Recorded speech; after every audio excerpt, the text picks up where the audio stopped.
এত পরিমাণ কুয়াশা, কিছুই দেখা যাচ্ছে না।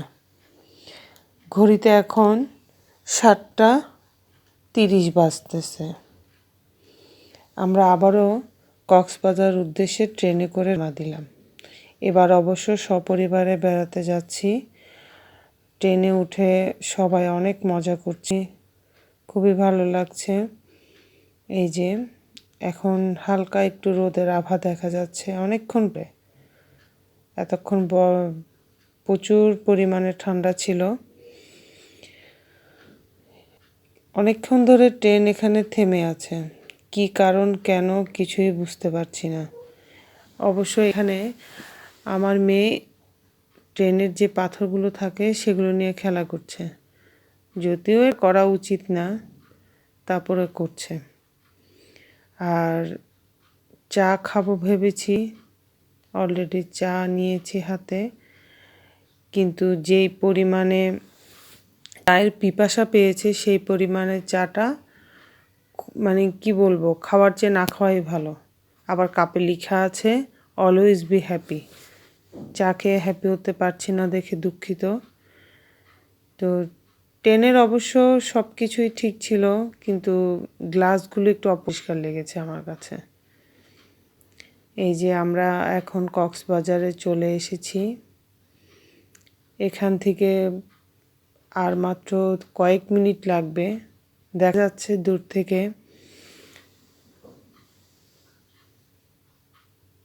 কাছাকাছি চলে এসেছি আমরা। শীতকালে অবশ্য কক্সবাজারে যাওয়ার মজাই আলাদা, তবে শুক্র শনিবারে না যাওয়াই ভালো, প্রচুর পরিমাণে ভিড় থাকে। আমাদের অবশ্য ছুটি ছিল না, সে কারণে আমাদেরকে শুক্র আর শনিবারটাই বেছে নিতে হয়েছে। এই যে দেখা যাচ্ছে কক্সবাজারের প্ল্যাটফর্ম। কিন্তু একটা দুঃখজনক বিষয়, ট্রেনটা কী কারণে জানি 2-1 মিনিটের জন্য থামলো, আর মানুষ এতটাই অস্থির, নেমে যাচ্ছে ট্রেন থেকে, কিন্তু ট্রেনটি আবার চালু করলো। তাহলে এই নেমে যাওয়ার অর্থটা ঠিক বুঝতে পারলাম না। যাই হোক, আমরা গন্তব্যস্থলেই নামবো, প্ল্যাটফর্মে নামবো।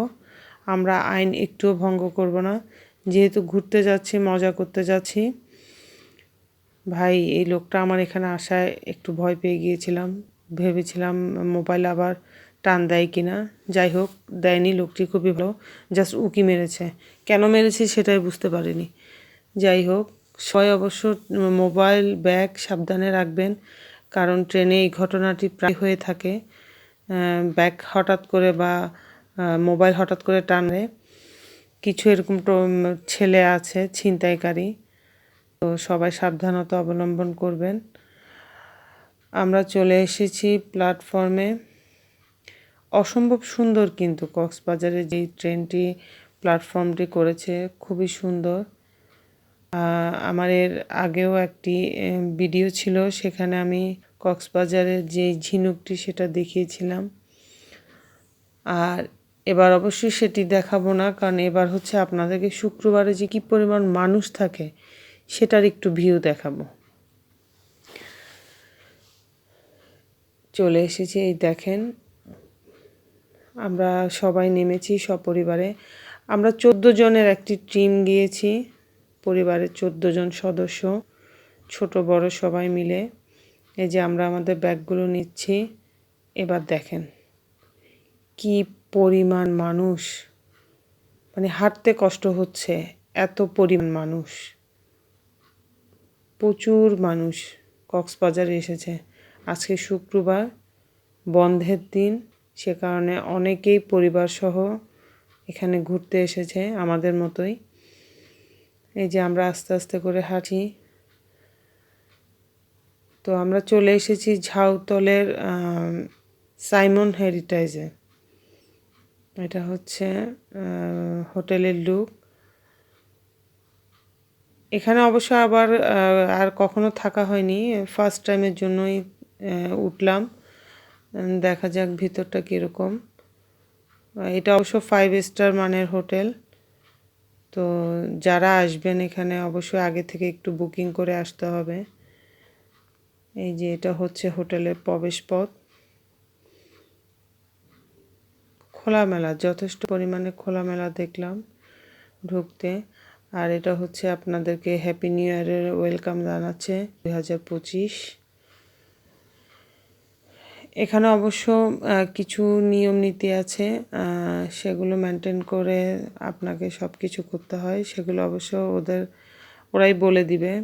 এই আমরা রিসেপশনে বসেছি, এপাশে দুই পাশেই আমাদের লোকজন, কারণ আমরা মোটামুটি একটি দল গিয়েছি ওখানে 14 জনের। এই যে রিসেপশনে আমরা আমাদের হোটেল চাবি টাবি নিচ্ছি। এখানে যাওয়ার পরে একটি ওয়েলকাম ড্রিঙ্ক দিয়েছে, ওটা খেয়ে অবশ্য খুবই শান্তি লেগেছে, ভালো লেগেছে। কারণ হঠাৎ করে অনেক বেশি গরম লাগছিল শীতকাল হলেও। আর এই হচ্ছে আমাদের রুম। আমরা এখানে অবশ্য দুটো রুম নিয়েছি। দুটো রুমে হচ্ছে দুটো বেডরুম, একটা লিভিং রুম, এরকম দুটো রুম নিয়েছি আমরা। এটা হচ্ছে লিভিং রুম। এখানে হচ্ছে কিচেন রুম। এখানে চা করে আপনি খাবেন। ফ্রিজ আছে, ফ্রিজের জিনিসগুলো অবশ্য আপনি যদি খান তাহলে চার্জেবল। আর এখানে যে একটা স্ন্যাক্সের ট্রে দেখা যাচ্ছে, এটাও চার্জেবল। এই হচ্ছে লিভিং রুম। আর এটা একটা ওয়াশরুম।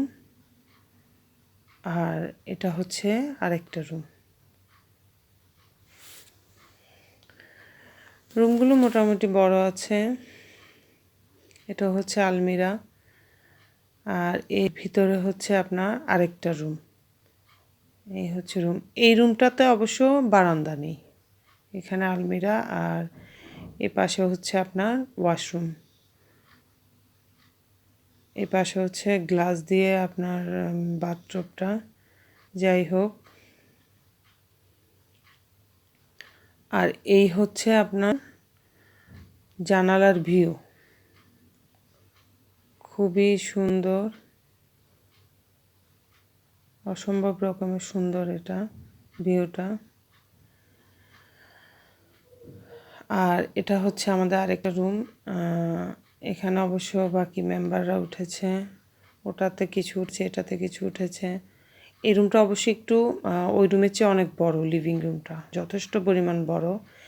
আর এই রুমটার সাথে একটা বারান্দাও আছে। বারান্দাটাও প্রচণ্ড রকমের সুন্দর, কিন্তু ভিউটা অত বেশি না। এখানে হচ্ছে সম্ভবত আবাসিক এলাকা। আর এইখানে একটা রুম আর একটা রুম। এই তো এবার আমরা খাওয়ার জন্য চলে আসলাম। যথেষ্ট ক্ষুধার্ত আমরা। এই হোটেলের খাবারগুলো হচ্ছে খুবই টেস্টি ছিল। আমরা সাইমন হেরিটেজের পাশে একটি মানে জাস্ট আপনি 5-10 কদম হাঁটলেই হোটেলটি। সব রকমের আইটেম আপনারা সেখানে পাবেন। আমি একটু দেখে নিচ্ছি। এটা হচ্ছে রান্নাঘর, হোটেলটি রান্নাঘর রেস্টুরেন্ট। খুবই মজাদার খাবার, খুবই ভালো। সাইমন হোটেলের পাশেই এটা, একদম পাশে, জাস্ট গেট দিয়ে বের হলে আসবে। এরপর আমরা রুমে এসে দেখি আমাদের একটা ফুড বাস্কেট আর হচ্ছে কেকের একটা ট্রে দিয়ে গিয়েছে। এটা অবশ্য রুমের সাথেই অ্যাডজাস্টেবল। এই তো। আর এখানে আরেকটি বিশেষ দিন হচ্ছে আজকে আমাদের, সেটি একটু পরেই বলছি। আগে আপনাদেরকে দেখিয়ে আনি এদের সুইমিং পুলটি আমার খুব ভালো লেগেছে। রিসেপশনের উপরের তলায় হচ্ছে সুইমিং পুল, লিফটের 1। এখানে হচ্ছে বসার কিছু সিট দিয়েছে। এখানে আপনারা বসতে পারেন, তারপর যে কোনো খাবারের আইটেম অর্ডারও করতে পারেন। গাছগুলো খুবই সুন্দর, এদের ডেকোরেশনটা ভালো, খোলামেলা, ডেকোরেশনটা ভালো। 5 স্টার মানের হোটেল যেরকম হওয়ার কথা, ওদের সব কিছুই সেরকম। তো আমার অবশ্য এখানে এই হোটেলটিতে আসার পরে আমি আমার ফ্যামিলি মেম্বার থেকে জানতে পারলাম আমার শ্বশুর, উনি নাকি এখানে তাদেরকে নিয়ে এসেছিল অনেক আগে। তো যাই হোক, উনি নেই, আল্লাহ তাআলা ওনাকে বেহেশত নসিব করুক। নেক্সট টাইমে এখন আমরা পরিবার সহ এই হোটেলেই আসলাম। তো বিষয়টা আসলে আমি শোনার পর আমার খুবই ভালো লেগেছে যে আমার শ্বশুর আসতে পারেনি আমাদের সাথে। বাট শ্বশুর যে হোটেলে, মানে আমি ওনাকে বাবা বলি, বাবা যে হোটেলে সবাইকে নিয়ে এসেছিল, আমি আজকে সেই হোটেলে থাকতে পারছি এবং পরিবারের সাথেই। এটাই একটা আনন্দের বিষয়। এই যে এখানে হচ্ছে জুস কর্নার, সুইমিংয়ের সাথে কেউ যদি কিছু অর্ডার করতে চায় করতে পারবে, আলাদাভাবে পে করতে হবে। আর এই হচ্ছে সুইমিং পুল, যথেষ্ট বড় সুইমিং পুলটি। বাচ্চাদের জন্য একটি পুল আছে এই পাশে, এটা। আর এখানে হচ্ছে এগুলো বসার সিট। তবে ভীষণ ঠান্ডা ছিল পানি, নামার জোর ছিল না, ভীষণ ঠান্ডা ছিল। পরিবার কিছু সদস্য নেমেছে, আমরা বাকি যারা ছিলাম আমরা অবশ্য নামিনি। এই হচ্ছে হোটেলের সম্পূর্ণ ভিউটি সুইমিং পুলের সাথে। আর একটু আগে যেটা বললাম, আরেকটা বিশেষ মুহূর্ত আছে, এটা হচ্ছে সেটা। আজকে হচ্ছে আমাদের মেজ ভাবির জন্মদিন। তো আমরা হোটেলেই ওনার বার্থডে সেলিব্রেশন করি। তো এটা অবশ্য খুব মজা ছিল, খুবই মজা করেছি আমরা সবাই। 10 তারিখ ওনার বার্থডে ছিল, জানুয়ারির 10 তারিখ। যাই হোক, আর আমরা কেক কেটে চলে এসেছি সমুদ্র পাড়ে বিকেলবেলায়। তো এখানে সমুদ্র দেখার চেয়ে সবচেয়ে বেশি যেটা দেখেছি সেটা হচ্ছে মানুষ। অনেক রকম, মানে কি বলবো, আমাদের দেশের বাইরে অনেক রকম মানুষ ছিল এখানে। তো এখানে শুধু মানুষ দেখা গিয়েছে। আপনি সমুদ্র দেখতে হলে মানুষ ঠেলে তারপরে সমুদ্র দেখতে হবে, এরকম একটা অবস্থা। যাদের সম্ভব হবে তারা অবশ্য শুক্রবার শনিবারটা অ্যাভয়েড করলেই ভালো। সমুদ্রের কাছে আসলে নিরিবিলি একটু পরিবেশটাই সবাই ফেভার করে। তো আমরা সমুদ্র পাড় থেকে কিছু কেনাকাটা করে চলে এসেছি আবার হোটেলে। এটা হচ্ছে হোটেলের রাতের ভিউ। রাতের ভিউটি হচ্ছে সবচেয়ে সুন্দর, লাইটিং থাকে, দেখতেও ভালো লাগে। আমি এই যে আবার একটু এসেছিলাম সুইমিং পুলে। এখানে অনেকেই রিফ্রেশ হওয়ার জন্য বসেছে, নাস্তা খাচ্ছে অনেকে। অনেকে অবশ্য সুইমিংটা অবশ্য আর এই টাইমে করা যাবে না, ওদের নির্দিষ্ট একটি টাইম আছে সুইমিং করার, ওই টাইমেই আপনাকে সুইমিংটা করতে হবে। আর সুইমিংয়ের ড্রেস অবশ্যই ওরা ফেভার করে। যদি আপনি না নিয়ে আসেন, ওদের থেকে আপনি চার্জ দিয়ে নিতে পারবেন। একটি বিষয় যেটা আমি দেখলাম, এখানে যারা ওয়েটার আছেন ওনারা হচ্ছে লুঙ্গি আর ফতুয়া পরা, কোমরে একটা গামছা। এটাই নাকি এটার একটা ট্রেডিশন। মানে আপনি সুইমিংয়ের এখানে যদি বসে কিছু খেতে চান, আপনাকে যারা সার্ভ করবে, মানে আপনাকে যারা অর্ডার দিবে, মানে অর্ডার নিবে, মানে কি বলবো, এরা হচ্ছে সবাই ড্রেস আপে। এই যে দেখেন, ভালো জিনিসটা। এখানে কেউ সম্ভবত একটি ক্যান্ডেল লাইট ডিনারের ব্যবস্থাও করেছে। আর এটা হচ্ছে আপনি চাইলে এগুলো অর্ডার করতে পারবেন, ওরা মানে লাইভ আপনাকে ভেজে দিবে, ফিশ বারবিকিউ আর কি। তো আজকে ভিডিওটি পর্যন্তই। সবাই ভালো থাকবেন, সুস্থ থাকবেন। পরবর্তী ভিডিও দেখা হবে। আল্লাহ হাফেজ।